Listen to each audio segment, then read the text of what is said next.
Hi everybody and welcome back to Lost Genre Reddit Stories. This post is from the subreddit Relationship Advice and it's by user FlyTieBy1234. Day I, 44 male, dreaded. Married, kids, 13 and 7, and trying to hold it together as wife, 45 female, has become angry, negative person. Today was the day I've been dreading. I, 44 male, had to look my 13-year-old son in the eye and say, Dad doesn't have an answer for this. He was in tears. He just finished explaining how nothing he does is right. Everything is his fault and confirmed that he doesn't feel loved by his mom. I knew this day was coming because that's how I felt for quite a while. My wife, 45 female, and I have been together about 17 years. 2 kids who are my world. Over the past decade, I've watched as my wife has become an angry, negative person. In some ways, I can't blame her. She lost both her parents to cancer. We cut off communication with the rest of her family because they are toxic people. Final straw being her alcoholic brother was drunk, got verbally and physically abusive towards our son. She had her own battle with cancer a few years back. Since we were dating, she's been plagued by health issues. Seems every couple of months she's on a new supplement or a new diet, which can affect her mood. Some days she's fine and things are great. Other days it's just anger. I never know what I'm going to wake up to. Now, with perimenopause, it's even worse. I've been burnt out on jobs, and while she's a stay-at-home mom, she has all the symptoms. I've told her she needs to take time for herself. I've begged her. For Christmas, I gave her a gift certificate for a spa and she still hasn't gone. I tried booking her a week at a yoga retreat and she wouldn't go. I've said I'll do everything with the kids for the day and you go to the beach with your chair and book. Nope. I've mentioned talking to a therapist and she won't. Her parents were old school traditionalists, so it's a sign of weakness or something. I've asked her to talk to her doctor and she won't. Everything is met with negative comments, sarcasm, and there is zero accountability on her end for anything. It always gets flipped around, so it's someone else's fault. I try to gently bring this up, or sometimes very directly, and when she responds with, I just need to keep my mouth shut, and then gives everyone in the house the silent treatment for a while. Years ago, sex left the relationship, but at this point, even a show of affection is rare. Hell, that sentence in itself could be a long post. Nothing I do is ever enough or good enough. I'll work a 10-hour day and then cook 3 meals to meet 3 different diets, do the dishes, and then get asked why I didn't get to some chore that I was asked about a week ago. If I go out to do something for myself, which isn't often, I usually get crap on for it. There's some level of guilt thrown at me, like I'm walking out the door and she'll start talking about how she's hungry and there's nothing to eat. Do I have my flaws? Hell yes, but I try to work on them. I used to have anger issues and worked really hard on that and got over it. Thank you, Seneca and Stoicism. Absolutely agree with that. After her battle with cancer, when I had to be a nurse for her, take care of both kids and hold everything together for our family because we had no one to help us, I started having panic attacks. I went to a therapist. It helped and doing well now. I knew today was coming. I've been putting a strong face on and ignoring the problem for years. Try to speak to it or gently address things, hoping things are going to improve. For the first time today, I realized leaving my wife for the sake of our kids is a possibility. My son saw a therapist for some stuff years ago, so I'm booking him an appointment with her. Booking one for myself too with the person I used to see. I'm going to ask both of them to recommend a family therapist. I don't think my situation is unique, but I'm starting to lose hope that things will ever improve. Beyond the therapy route, what else can I do? Has anyone else been in this situation and had the marriage bounce back? If nothing else, writing and venting to the cloud helped. Thanks for any advice or perspective. OP, first of all, I'm really sorry that your family's in this situation. You've carried your family emotionally, physically, mentally for years, and that gut-wrenching moment with your son wasn't your failure, it was a wake-up call. Your wife's pain is real, but it doesn't excuse a home where love feels conditional and blame is constant. You've offered solutions, support, and space, and she's just chosen denial. Now, of course, therapy is a strong step, but now you need to set boundaries because you cannot model self-respect for your kids by staying quiet and enduring emotional neglect. The real question to me isn't if the marriage can bounce back, it's whether she's willing to do the work. If not, staying in this marriage only teaches your children that love means self-sacrifice. In my opinion, the most important thing here is to protect your kids and protect your peace. Hope is earned through efforts, not endurance. And what do you guys think? Let me know in the comment section, and now let's check out the community comments. New Words 4839 says, it's time to give her a choice, therapy or a divorce. Stop cooking her meals, she can cook her special diet for herself. Stop setting yourself on fire to keep her warm. Time to choose yourself and your kids. And Opie responds, stop setting yourself on fire to keep her warm. That's a good line, and I will keep it in mind. Thank you. Cranky Southerner says, it's like you're my dad writing to me from the past because your story is so similar to his. My parents were married for 17 years, and on any given day, we could never tell if my mom was going to be fun and happy or angry and emotionally and physically abusive. My dad stayed with her that long because he loved her and he thought it was best for my sisters and me. I was 14 when they divorced, and I wish they had done it much sooner. My life got so much better after the divorce. Still, I'm now 47 years old and I'm in therapy for the PTSD and depression caused by my mother's emotional and physical abuse. So my advice is to get your kids out of that environment as soon as you can. The best time to divorce your wife was years ago. The second best time is today. And Throwaway 8924 says, as a child of this type of home life growing up, 46 male, the best thing my parents ever did was get divorced. It was hell, don't get me wrong, but still far better than what it would have been. My mother was bipolar, which didn't help in the least. My father was way more patient than I ever gave him credit for growing up. When they split, I saw how much my father held it all together. My mother spiraled bad, and I mean bad, for a while. I apologized to my father before his passing. It was the least I owed to him. This man deserved a medal and a parade for what he dealt with. I was an adult with my own kids before I understood. The respect I have for him for choosing to leave what I now know was a personal hell is endless. Sometimes the best thing we can do for ourselves and our kids is also the hardest thing. The majority of the community is advising OP that this is the moment in where the marriage is over, that he needs to choose his kids and get a divorce. So now, let's move on with the first update to see what happened next. Thank you to all the kind strangers with advice. It really supports my belief that there is more good in the world than not. As weird as it sounds, I feel validated that this whole thing is not normal or healthy. I fully agree with the fact that the kids are picking up on this unhealthy dynamic. As part of the conversation, I am going to ask that I speak with her doctors along with her. I believe that a lot of this is related to perimenopause, and as one person put it, she's still in there somewhere. I love her, and I'm not willing to walk without knowing I tried to pursue every option. Monday, I'm making therapy appointments for my older son and I. I've started writing a letter, handwritten, outlining everything, how I feel, how her behavior is impacting the kids, and that she needs to address these issues, take accountability, and we pursue things like therapy, a marriage counsel, and talking to doctors.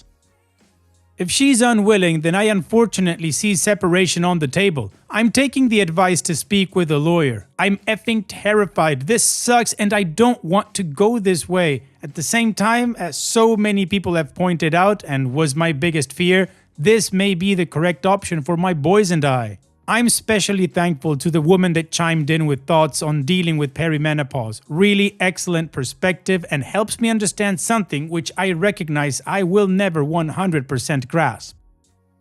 OP's update in the update. It came up naturally this morning and we ended up having 3 long conversations today. While she heard everything, she's processing. I dumped a lot on her and it's tough to say and tough to hear. I'm giving it time, space, and taking it slow.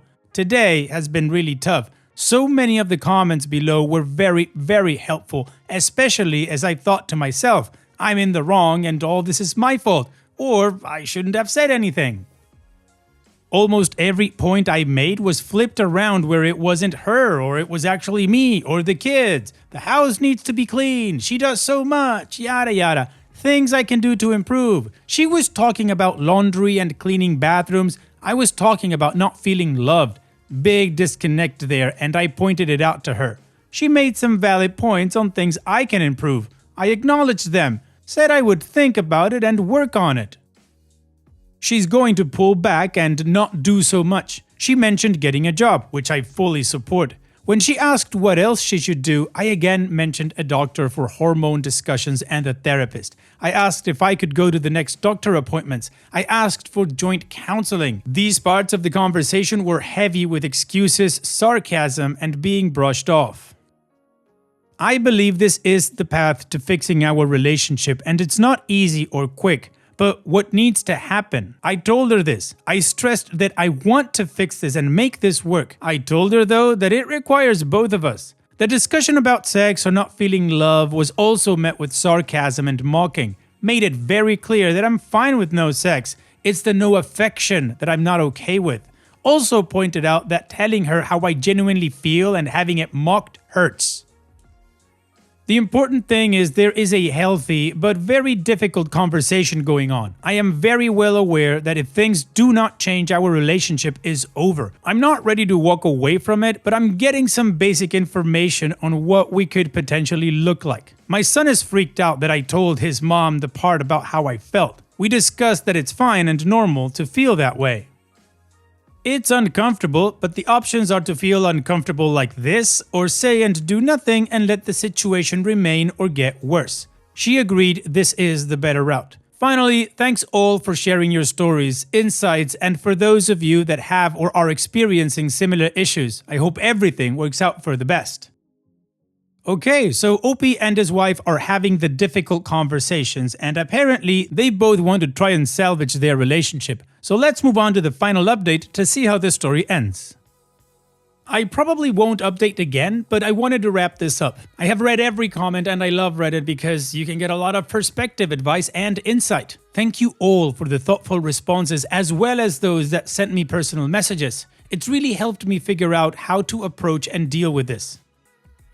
Yesterday was tough on my wife. We had some really long, difficult conversations. You don't stay married without these types of conversations though. She later came to me and apologized for laughing at some of the things I said.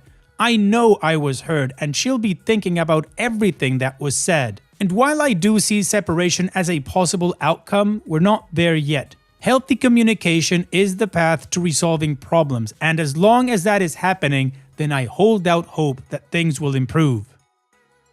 On a side note, it's easy to respond to a post like mine, be the judge, and come to the conclusion that divorce is the solution. All marriages are complex relationships which involve two people, and only one side is presented here. How this impacts the kids is a theme in the responses. Yes, leaving an unhealthy relationship is good modeling for your kids. So is working through issues, having difficult conversations, showing personal growth, learning from your mistakes, and changing.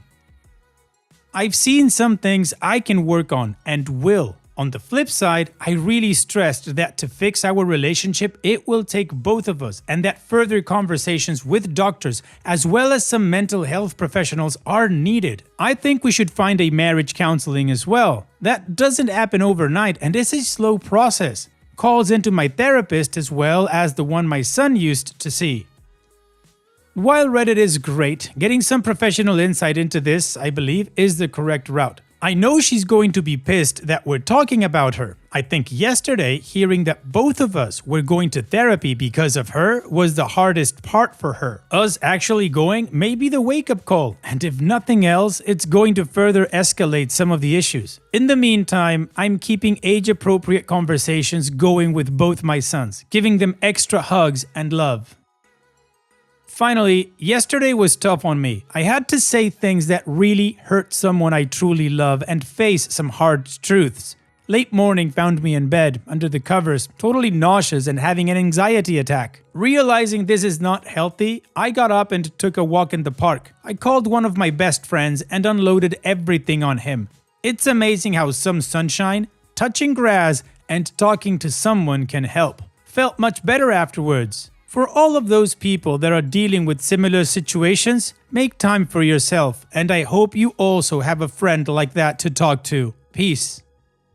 Well, Opie, from what you're telling us, it sounds like your wife is taking some accountability for what she's done and how she's responded, and she's in the same page as you regarding how to move forward. For the sake of your kids and family, I hope that works out. If not, you know what to do. So here's wishing you all the best outcome. Thanks for sharing and take care. And now, let's finish this video with a mood booster post. This post is from the subreddit Malicious Compliance, and it's by user Citizen Vince. Make me stay late for not being 15 minutes early? I'll show you how early I can be.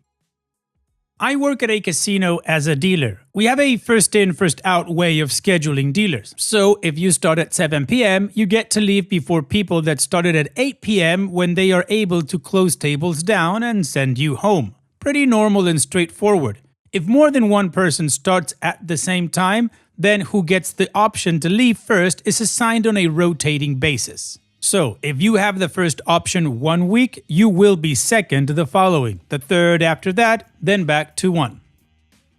So, one afternoon, I was reporting to work with 2 other dealers, all set to start at the same time. I was looking forward to a short evening as I was the first option and I had plans after work. I arrived 10 minutes before my shift and noticed one of the dealers who was starting at my time was already dealing. They, the dealer, must have been in the EDR and the pencil needed a dealer to start right away. I confirmed that they had started 50 minutes before the scheduled time and they were the third option. Fast forward 6 hours and we had tables we could start closing. I'm stoked to get out of there when I look over and see the dealer that started early leaving before me. I pointed out that I was supposed to be leaving before her and she gave me a crap-eating grin and said, "Well, I started before you, so I have the first option." And then she just walked off all smug. I was super pissed and said something to the supervisor. He shrugged me off and said, "It's policy. First to start leaves? Okay, game on." I knew this coworker had kids and had to wait for her mom to come over to babysit before she could leave for work, so she wasn't always early for her shift. I have no kids or obligations, so I started showing up 2 hours before my shift and just chilling in the EDR. I would let the supervisor know I was there in case they needed me to start early, which they always did because they would not refuse to open a table for lack of staffing knowing I was on property and available to work. 3 weeks of this and I had held the first option on every shift I worked. The dealer who was all smug about starting early was getting frustrated and angry at me. Having to stay super late every night was wearing her down.